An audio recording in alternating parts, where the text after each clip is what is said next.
Okay. Let's start with grammar on page 145.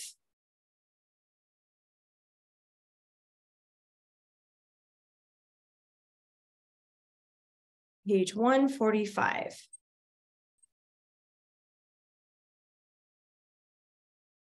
Okay. Talking about adjectives today. You already know the basic information about an adjective. It's a word that describes a noun. So in week 3, you learned that an adjective describes a noun or a pronoun. Often 2 or more adjectives come before a noun. The adjectives are coordinate. If each adjective independently describes the noun that it follows. So coordinate, coordinating conjunctions, right? That's fanboys. That's when you're connecting words in a list or, connecting parts of a sentence. But when adjectives are coordinate, that means there's more than one. And they independently describe the noun. So we're going to go through that some more down here, but there is a comma rule with it. So a comma is used to separate items in a sentence. Use a comma to separate coordinate adjectives. Because the order of coordinate adjectives is not important, the adjectives are separated with a comma. Use a comma to separate coordinate adjectives. 2 tests help determine whether the adjectives before a noun are coordinate. So here's your 2 tests. Can you reverse the order? Or can you add an and between them? Okay, so those are the 2 tests you can ask yourself. Can you reverse the order? And can you put and between them? If you answer yes, the adjectives are coordinate. Use a comma. So here's your example here. They entered the untouched thick forest. So we have the 2 adjectives here, untouched and thick. That's describing the forest. All right. I just said that. And then it says, are they coordinate adjectives? Do they need a comma? So here's your test. Can you reverse the order? The thick, untouched forest, we can switch those 2, put thick first and then untouched. That works okay. Yes, you can reverse the order. And can you add and between the adjectives? So now it would say the untouched and thick forest. Yes, you can. You can add and. So that tells you they are coordinate adjectives and that you need a comma between the 2. So this is how you would fix it. They entered the untouched, comma, thick forest. Thick and untouched are coordinate adjectives and separated with a comma. Okay, so add a comma between the coordinate adjectives. Marian was a courageous, thoughtful maiden. The test is, can you switch it? Could you say Marian was a thoughtful, courageous maiden? Yeah. Can you put and in between Marian was a courageous and thoughtful maiden? Yeah. So you're going to use a comma, and those are the 2 adjectives. Pretty easy. I mean, normally we put and in between, but this is just another style of writing when you list them like that. And even though there's only 2, you still need a comma because after doing those tests, that tells you need a comma there between them. That's pretty much it for this page. Do you have any questions about this page? No? Do you have any questions, Paisley? Okay. I feel like I need to check something really quick here. Because I'm saying coordinate, and I don't know if it's coordinate. I think it's probably tomato, one of those words. But, I kind of just want to look it up really quick. Coordinate. So they're saying coordinate. Coordinate. So it's probably tomato, tomato. That's what I'm thinking. But you could say coordinate as that word there for describing the two adjectives. Let me just look this up really quick. See how you say this. And you know, I'm not ashamed to say, you know, sometimes I forget how to pronounce these things. So don't feel bad if you ever come across something you're like, wait, how do you say that? And it's not going to give me a pronunciation for this. I don't think.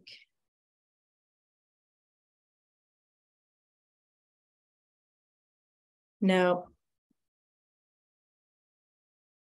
I'm thinking, and I will look this up later, but I'm thinking coordinate by itself is how you pronounce it. But if you're talking about coordinate adjectives, I believe that's how you say it. But if you guys find out, let me know. Anyway, either way, tomato, tomato. Moving on. Let's see, Abby, would you mind reading the sentence for us today, please? Sure. The stranger, who was still annoyed because of his unjust harsh thrashing, did not readily agree. Nice. Okay, good. Thank you for that. The word is thrashing today. And the definition is like whipping, thrashing, and it's basically talking about whipping from before this part. So harsh whipping, harsh thrashing. It's getting a little violent, but you know, that's part of the story. So we'll see what happens. Articles, you know what to put here. Just write these in. And then you can go ahead and find them. There's only one. And it's the first word. That's easy. Paisley, help me find two nouns here.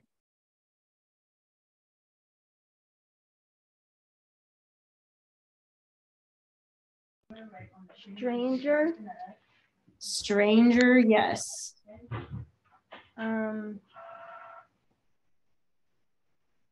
The second one's tricky. I'm going to give you that clue. It's tough one.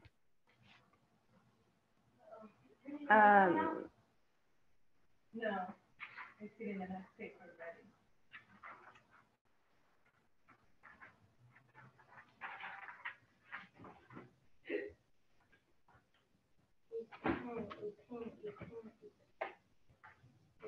Harsh. Not harsh, but it's actually thrashing, which is tricky because you see the ing and you might think it's a verb because it's whipping or thrashing. But the reason why this is a noun is because thrashing is the thing that annoyed him. So the stranger who was still annoyed because of the unjust, harsh thrashing, that was the thing that annoyed him. But that's kind of a tricky word. So sometimes a word that ends in ing functions as a verb only if it follows a helping verb, like was thrashing or will be thrashing or some kind of a helping word verb like that. If that was right before it, it would make it a verb. But since it's describing actually harsh, and I'll give you this clue, this is the adjective describing the thing. So the thrashing is the thing, it's tricky. It's the thing that annoyed him. Okay. But those are the two nouns, stranger and thrashing. So let's see, Abby, I gave you one adjective, but there's three more. So where are the other adjectives? Unjust. Yep. Would his be an adjective too? Yep.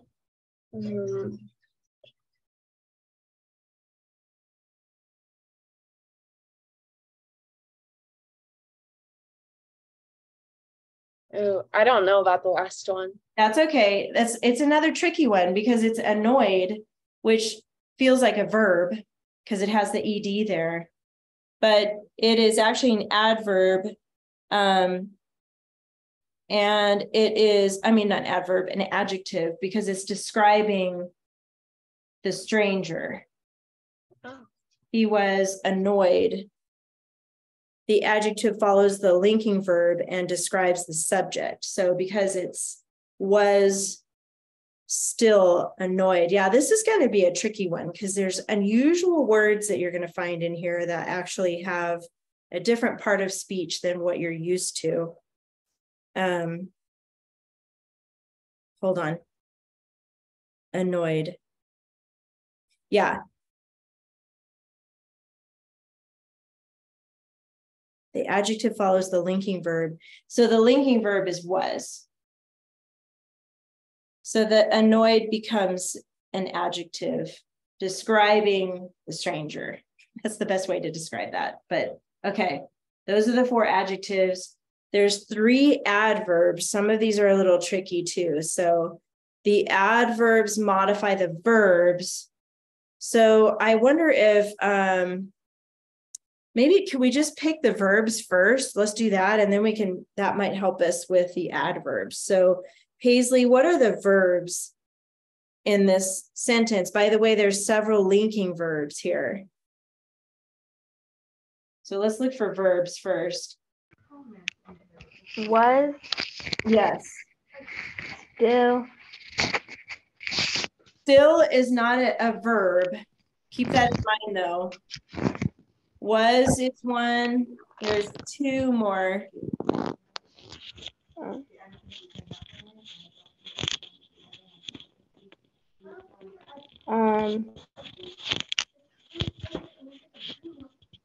Readily. Readily, not readily. Agree is one though. That's an action to agree on something. And then there's another linking verb here, did.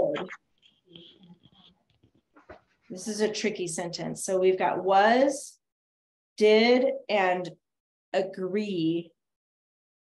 Those are the verbs. So now, and I'm going to have I think I'm going to have Paisley do this part. But these are the 3 verbs. So the adverbs would be what modified those verbs, remember? So they give more information about those verbs. So Paisley, can you find 1, 2, 3 adverbs, sorry, 3 adverbs. Readily. Yes, readily is an adverb. Still. Yep, still, good. Just one more.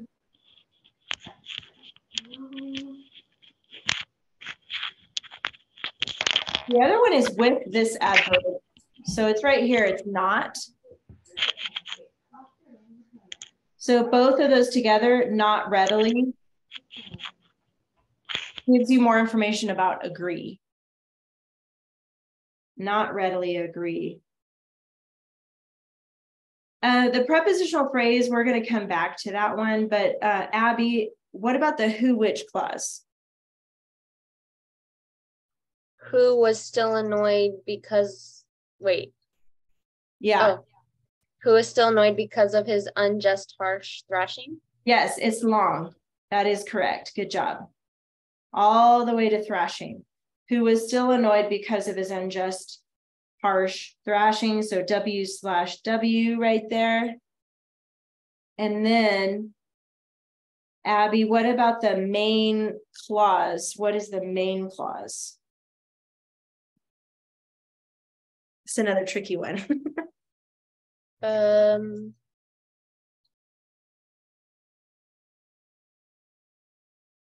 don't know how we would box it, but the stranger did not readily agree. Correct. You're correct. So you would box it all the way around. So who, which clause? I think this is the first time this has happened, but the who, which clause is inside of the main clause. So it's actually, you're right. It's just those 2 parts, but it's all one. So we're going to put the box on the front and the back, the whole thing. So good, that was good. Now we go on to, for Paisley, we have the verbs. Now we need to find the subject. So if you're looking at was, who's the subject for was still annoyed? For inside this clause right here. Stranger. Okay, the stranger is the subject, but within this clause, it's actually who. Who is the subject right here for who was? And then, but you're right, the stranger is the subject when you're looking outside that clause. The stranger is the subject for did not readily agree, so it was the stranger.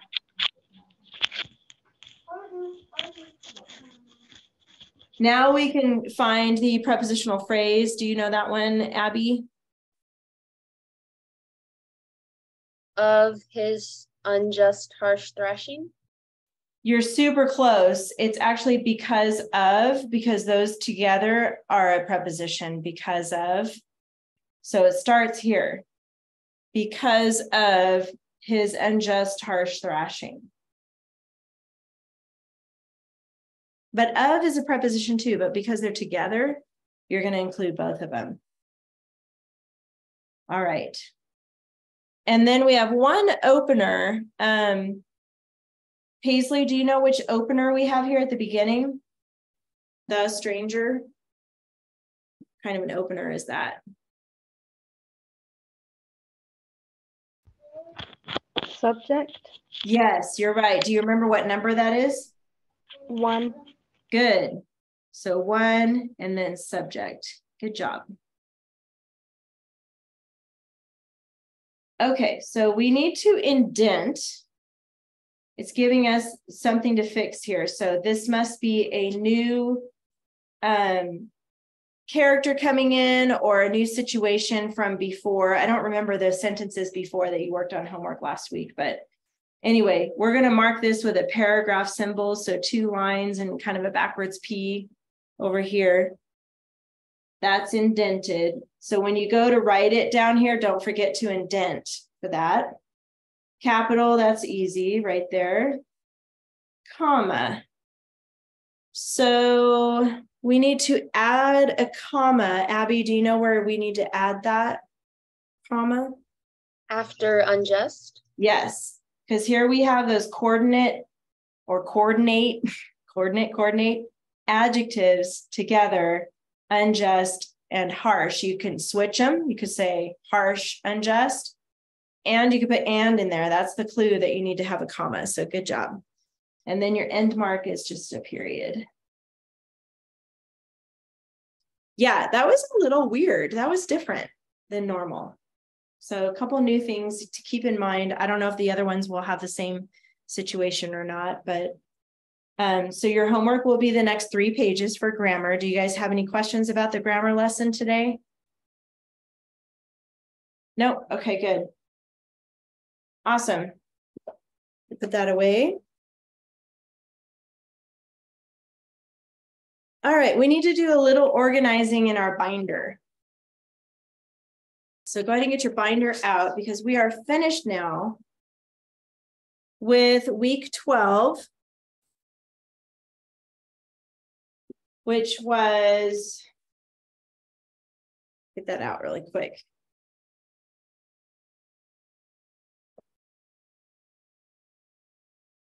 The writing with pictures. Week 12, this one, biker ballerina, all of week 12 with the checklist and these keyword outlines, and then your actual stories that you wrote. All of that can go together now back in your binder, and it'll go behind finished compositions. So we're finished with that. Once you go to that tab, finished compositions, go to the back of that set of papers and then stick those in there. Don't forget to close the rings once you stick them in there.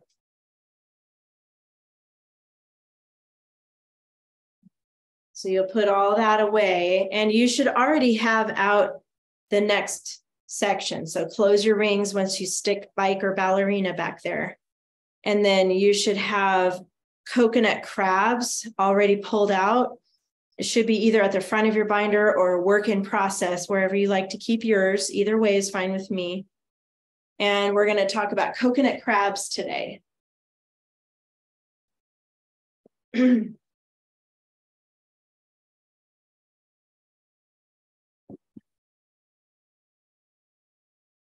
All right, so notes here.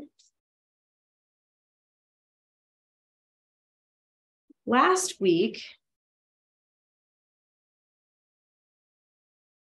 you guys made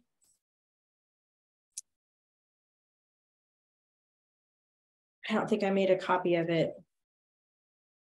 Darn, I don't think I made a copy of it, but I think we made some class notes where you turn the line paper sideways. Do you have that from last week where you have like A, B, and C at the top and then a made up outline? You guys have that? And then a fused outline. Do you have that where we talked about lava and you drew a bunch of arrows? Okay, good. You have that. Okay, good. I guess I erased mine, so I don't have it to show you right now, but I saw you nodding, so I hope you have yours. So basically, you guys took your lined paper and turned it so that you could do a visual of how to do a research paper. And you have in boxes up at the top on this side, A, B, and C. Do you guys have that in front of you? Mine's not sideways, but yeah. Is yours sideways, Abby, or no? We did it this way. Okay. Thank you for telling me that. I can't remember. I don't know why I didn't copy it, but I forgot to copy it last week. But anyway, so you should have A, B, and C, and then you have arrows that come down to a fused outline toward the bottom of your paper. Okay, good.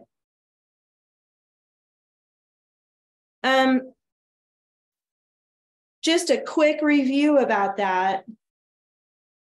Basically, what we're learning in Unit 6 is how to write, excuse me, how to write a research paper using multiple sources. We talked about how sometimes your source could be a book in the library, or it could be something on the website or on the internet. It could be a magazine. It could be an interview with somebody. It could be watching a documentary. So there's lots of sources that you can have when you're doing a research paper. I think the example we talked about last week was like volcanoes and how you can search through those different sources to find information about volcanoes, and then how to make that fused outline together. So what we're going to do today is do a fused outline together about coconut crabs, because that is the topic, or not the topic, it's the subject of your research paper for this unit. Okay. I think what I'm going to do, I think this is going to be easier for you. In your binder, in the very front pocket or back pocket, you might have moved it, but did you see some large white paper back there folded in half like this? It's like a big piece of paper, a set of them. Yeah, it's like, if you unfold it, they're like bigger than a normal piece. Okay, get one of those out. I'm going to stop my share. I got to turn my heater off. Hold on just a second.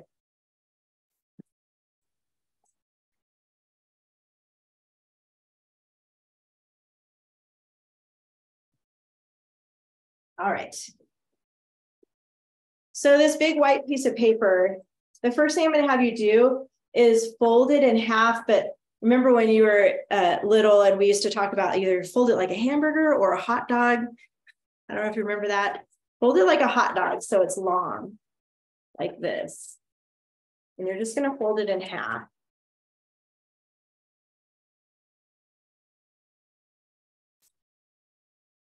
Okay. So starting like this. And then from there, we're going to fold it in thirds. And the best way to do it, I'm going to try to show you in the camera, is just to go part. It does not have to be perfect, by the way, just part way over and then part way over with the other side and kind of line those up a little bit and then fold it. So what I did was take it from here and laid it flat, and then I folded it part way and part way like that. So basically what you're trying to do is come up with 6 squares on your paper, even though I know that centerfold is still there from being in your binder, but apart from that,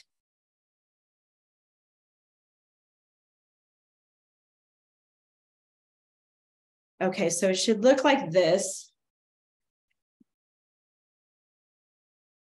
And I won't be able to back my screen all the way out. You won't be able to see the entire page, but let me see if I can.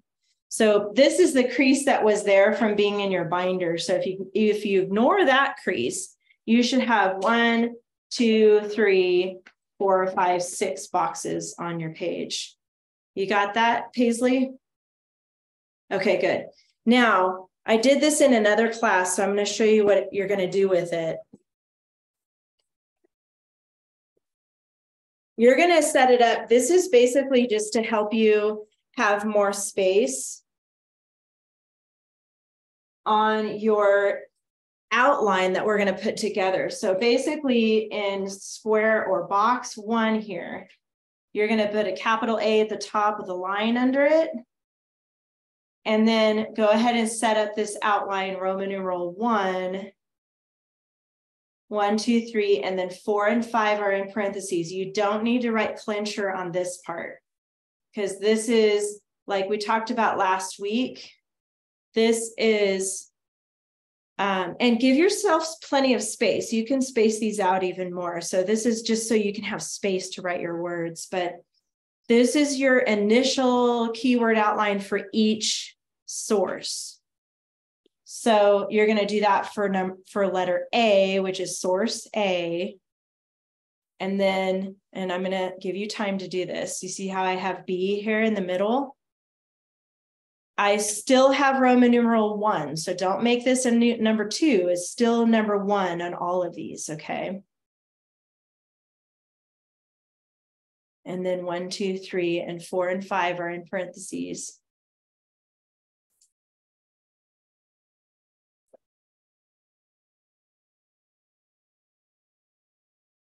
And then the same for C. Roman numeral 1 still, they're all going to have a 1, and then 1 through 5.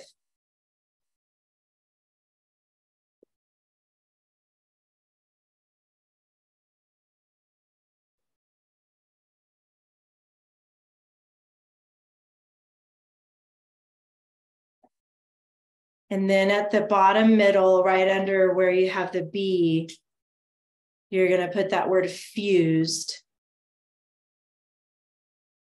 And this one is still Roman numeral 1, but you're going to go all the way to 7. Whenever the number is in parentheses, you know that means it's optional. So if you have 7 facts that you want to include, you can, but you have to have at least 6. But you can have 7, but you can't have 8. So somewhere between 6 and 7. And then don't forget that word clincher for this part.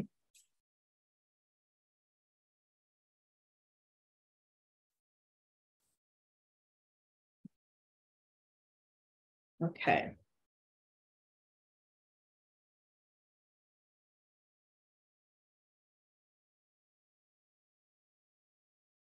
All right, you got yours done, Abby? Okay, good. Paisley, are you still working on it? I'll give you another minute. Let me know when you got it. We're going to be talking about research papers for a while, and if you like using this large page, you can. I know it's going to be a little tricky uploading it on Google Classroom because it's so large, so you're probably going to have to do 2 pictures of it when you upload it, half and half. But if you do like if you take a picture of it with your phone, you could just do hold the phone further away so you can see the whole page in there. But you can use this paper. They gave you plenty of them to be able to use front and back for different research subjects. But it's nice to start this first one big so you have plenty of space. All right. Give me a thumbs up, Paisley, if you got it. Okay, good. Now let's look at these source texts. So you're going to see for coconut crab, there are 3 source texts. So this is source text A, the coconut crab. This is source text B, coconut crabs in print and on the web. And then the last one, source text C, a huge crustacean. So you probably already know, but just to point out that that's your A, B, and C right here. You got A, you got B, and you got C. Those are from those source texts. Now, before we start filling out our outline, though, we're going to read these texts and make notes in the margin about what each paragraph is about, because you're going to notice that there's all kinds of facts in here. And we're only choosing in your fused outline, we only are talking about one topic, but we've got only 6 or 7 facts ultimately that we're going to collect. So we need to figure out what topics we're going to write about. That's the next thing we're looking for. So when we read this, we're going to make a list of possible topics in each margin. So we're going to decide what is the paragraph mostly about, and see if there's a common theme that we're going to see here. So let me help you with this. Let's just start. This one's the coconut crab. I'm just going to read the first paragraph. So coconut crabs are the largest land-dwelling crustaceans on Earth. They live on islands in the Indian and Pacific Oceans with an exoskeleton, a hard skeleton on the outside of its body. This brightly colored creature walks on many jointed legs and has 2 pairs of antennae, weighing up to 9 pounds, 4 kilograms. The span of these crab's legs can reach 3 feet or 1 meter. That is a lot of crab meat. Similar to hermit crabs, coconut crabs live many years, 60 or more, alone. However, if kept underwater for longer than an hour, coconut crabs, which use a primitive lung to breathe, will quietly drown. So interesting information, a little creepy because crabs are like in the spider category for me with those legs. Ooh. But man, 3 feet, that's like the length of our arm. That's a little creepy. I guess they're in the Pacific Ocean, but I don't think I've ever seen one that big before, like in an aquarium. Have you guys ever seen one like that? Ugh. Okay. Well, another weird thing to talk about. That's all right. Hey, as we're reading this, that first paragraph, we're looking for topics. So this first paragraph is talking about its body mostly, right? Its body, and I would also say its habitat. So what we're going to do is take, it's a little glary right there. There we go. Body and habitat. We're just going to look at each paragraph and decide what it's mostly about. And that paragraph is talking mostly about its body and where it lives. So I put habitat there. So we're going to make a note in the margin for each of these paragraphs. As expected, they eat coconuts. This is so interesting, really interesting. Okay, how is that possible? A coconut crab's pinchers are similar in power to the biting force of an alligator, a lion, or a tiger. Wow. The crab stabs and then husks the coconut, even though it may take hours or days. Husks means just like pull off the outside of it, kind of like husking a corn. These crabs also eat fleshy fruits and plant litter. Being omnivores, they eat meat too. Evidently, these crustaceans use their keen sense of smell to detect prey. The crabs will climb trees at night, rob birds' nests, and even devour sleeping victims. On islands with coconut crabs, almost no seabirds exist. They hunt nocturnally and will sometimes find cats and rats, which they drag down into their lair and pick apart. Oh, coconut crabs have power. They eat whatever they want. Okay. I hope I don't come across one of these. Wow. Man. It's a black and white picture, but still. I wonder if these are the crabs the crab meat that you can buy in the store. I'm not a big fish eater, so I'm not super familiar, but I wonder if that, those are big, almost like lobster, but even bigger than lobsters. Okay, well, basically here they're talking about the strength of their claws and, how it hunts their prey and what they eat. So I'm basically going to put here in the margin strength and diet, what they eat. It's talking about how strong they are, how powerful they are, but it's also talking about their diet. All right, so I'm going to read the last paragraph, which is on the back. And then I'm going to have you tell me what you think that paragraph is mostly about back here. Man and coconut crab do not coexist well at all. Big surprise. Providing a popular delicacy, the coconut crab is hunted by Pacific Islanders and Southeast Asians. The amount of food the crab offers, which is delicious and nutritious when cooked, eventually results in its disappearance from islands with a human population. In a few places, laws protect the crabs. Be careful when trying to capture one for a meal, however. Its colossal claws can cause considerable pain. You don't say, like an alligator or a tiger. In fact, the coconut crab will keep its hold for long periods of time. If attacked, try tickling the underside of its belly with a light material. Maybe the crab will let go. Maybe it won't. So we're not going to have any bad dreams about this, all right? We're just going to clear that from our head. Oh my goodness, these people. Anyway, what do you think that last paragraph is mostly about? What do you think, Abby? What is it mostly talking about, would you say? It's mostly talking about that the crab is hunted and the way it defends itself, kind of. Yeah. Yeah, that's true.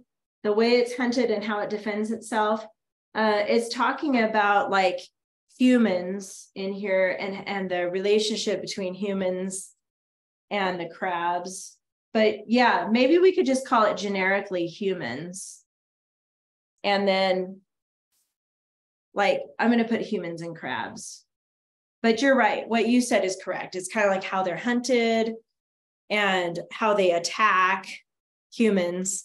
So I'm just going to put like kind of humans and crabs as how they're related to each other.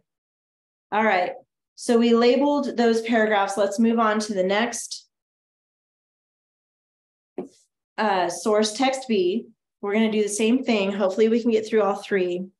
because we're going to make a list of possible topics and see if we can choose what topics we're going to write about. By the way, this is going to only be, ultimately, your research paper is only 2 paragraphs this time. That's nice. We are going to learn how to develop that into a 5-paragraph research paper eventually. But to start out, this is going to be 2 paragraphs. So you're only going to choose 2 topics, just to give you a heads up on that, so it's not too overwhelming for you. I'm going to do the same thing. We'll read this, and then we'll decide what each paragraph is mostly about. Coconut crabs in print and on the web. Coconut crabs, which are crustaceans, have an exoskeleton that live on land. They are enormous, weighing up to 9 pounds and measuring about 3 feet from leg to leg. This huge crab is the size of a small dog. Because they have a primitive lung rather than gills like fish, they will drown if left underwater for more than an hour. Therefore, they live mostly entirely on land. The females enter the sea only to release their eggs. Coconut crabs live alone, often under roots of trees, in crevices between rocks, or in holes they dig for themselves. During the day, they stay hidden from heat. While resting in a burrow, the crab closes the entrance with one of its claws to keep the climate inside cool and humid. They usually hunt at night, using their excellent sense of smell. However, in areas with a large population, come out during the day, perhaps to find food before their nearby relatives do. So you're going to already notice you've got some common things here in this next source. And this paragraph talks about their body again, how their lungs operate, how long their legs are. It also talks a little bit about their behavior and their habitat, right? They stay away from the heat. They rest in a burrow. So I think we could call this one, again, body. And I think we used habitat. Let's call this one habitat. Again, so that's what we're looking for, are those common themes between the sources. That'll help you decide on topics here. All right, next paragraph, and then I'm going to have Paisley help me decide what the next paragraph is mostly about, okay? The diet of coconut crabs includes fleshy fruits, seeds, and plant matter like leaves and the pith of fallen trees. By the way, that word pith means the central spongy tissue in the stems of plants. That's what pith is, in case you didn't know that. Since they are omnivores, however, these scavengers also eat other organic materials like dead animals. They will consume smaller, younger coconut crabs that have left their shell shelters. Oh, that's kind of like cannibalism right there. By the way, you guys probably know about hermit crabs. They will they grow and then they find a different shell to live in. Do you know that about hermit crabs? They move out of their shell into another shell. It could be a snail shell or some other random shell that they find. These guys do something similar until they get to a certain age when their shell becomes hard, like the exoskeleton. But when they're young, they don't have that protection. So yeah, it looks like they eat young coconut crabs. Okay. Where did we leave off here? Okay, yeah, cannibals. And I said that, okay. In 2017, a giant crab was filmed stalking, crippling, and consuming a seabird. killers. Because of their acute sense of smell, coconut crabs are also known to pilfer things like smell food-like, such as dirtied forks. So they're thieves. Thus, they received the nickname robber crabs. Remarkably, the coconut crab is able to lift up to 30 kilograms, 66 pounds, and can take a coconut from the ground, hold it in its claw, climb up a tree, drop the coconut to break it open, and scamper down to access the fruit inside. It can also clip coconuts from trees if they are not already available on the ground. Alternately, the crab can pierce holes in the coconuts and eat the meat, although it can take several days for the coconut before the coconut is opened. Coconut crabs are patient and determined omnivores. Man, it's like they can think. I mean, I guess it's just instinct. I mean, these types of animals just have instinct. But isn't that interesting that they would know how to climb a tree, use their claw to clip off the coconut, let it fall, and then go down there and eat it? It's like really sophisticated in my head, you know? Interesting stuff. Okay, so what do you think, Paisley? What was that paragraph mostly about?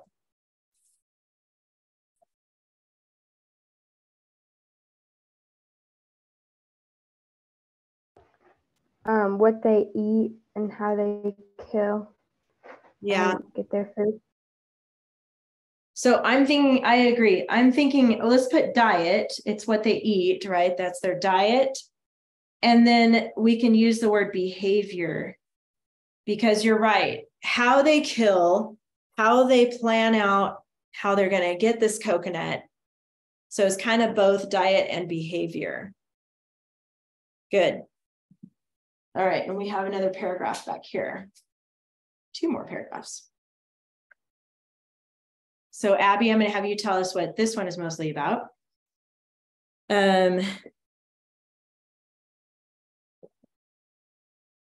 But mankind might consider exercising more restraint with coconut crabs.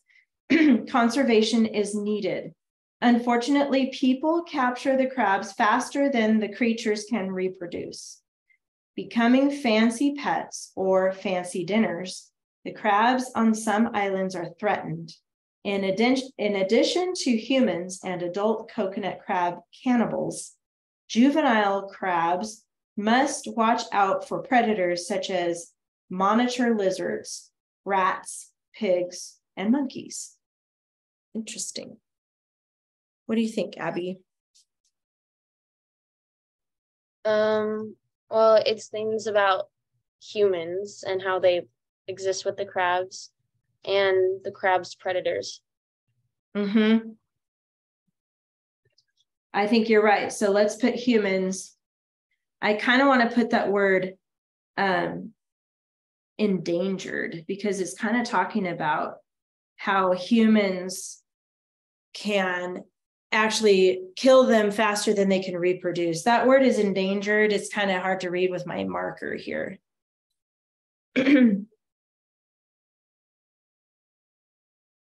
But yeah, it does talk about humans also.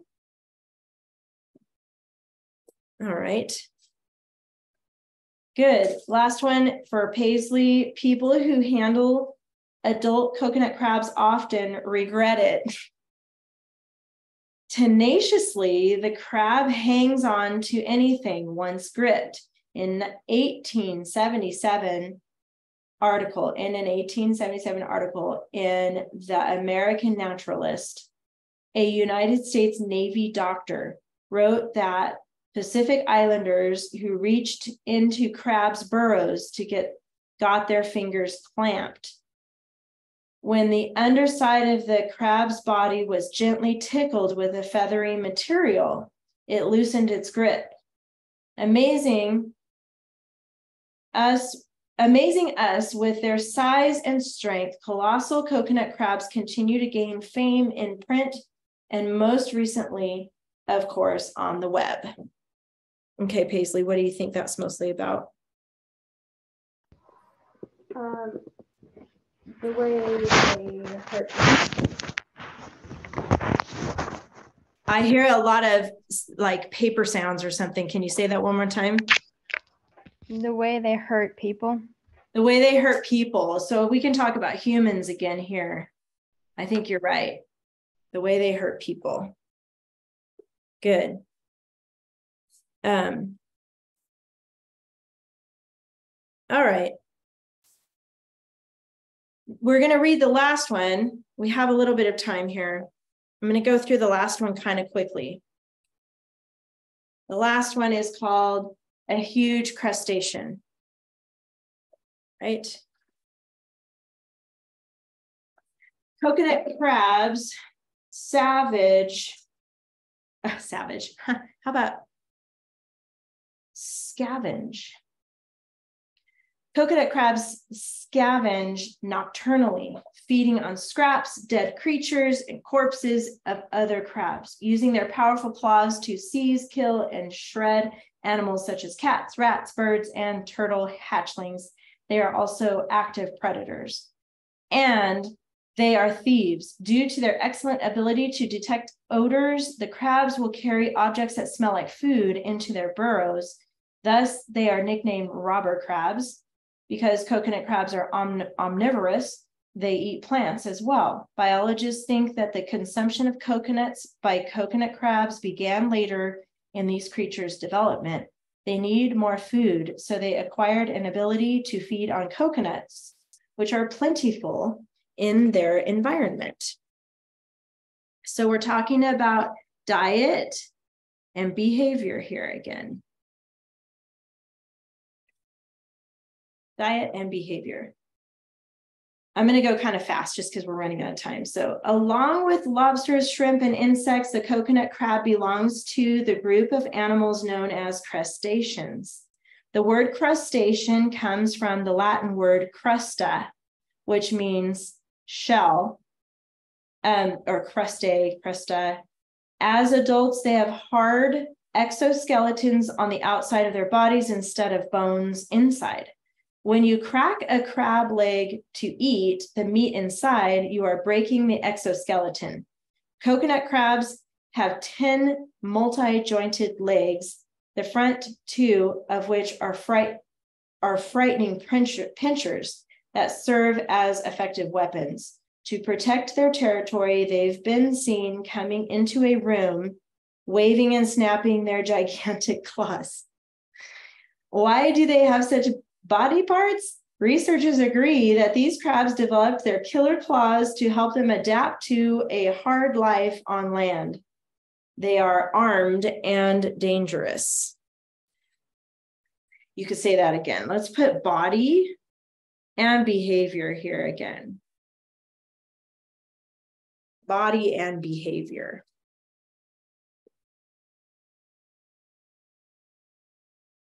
Okay. On the back, last paragraph. Marine scientists point out that although adult crabs are certainly huge and formidable, younger crabs are at risk. A soft juvenile crab that has abandoned its shell shelter can be easily attacked and killed by rats and other crabs. As they grow older, coconut crabs periodically shed a too tight exoskeleton. Again, they are vulnerable. Another danger is their offspring's shoreline habits are shrinking due to increased development along island coasts where people live and visit. Crab meat is a seafood that vacationing tourists as well as locals enjoy. And finally, merchants will obtain coconut crabs and sell them online to people who want exotic pets. The International Union for Conservation of Nature lists the coconut crab as DD, data deficient. This means that marine scientists don't know enough about these huge crustaceans, but they intend to study them so chances of survival remain strong. I'm going to say this is endangered, again, talking about how there's a danger that their habitats are shrinking, and so there's this idea that they could disappear ultimately, but they're trying to stop that from happening. Okay. Now, what I want you to do is get out a lined piece of paper.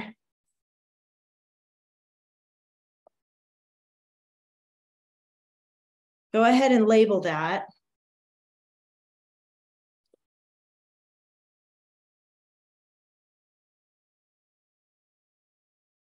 Today's March 28.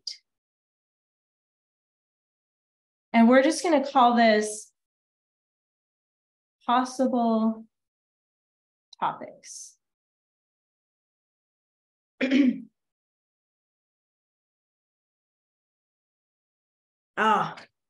just checked the time. I'm going to stop here. Let me look really quick here at my notes.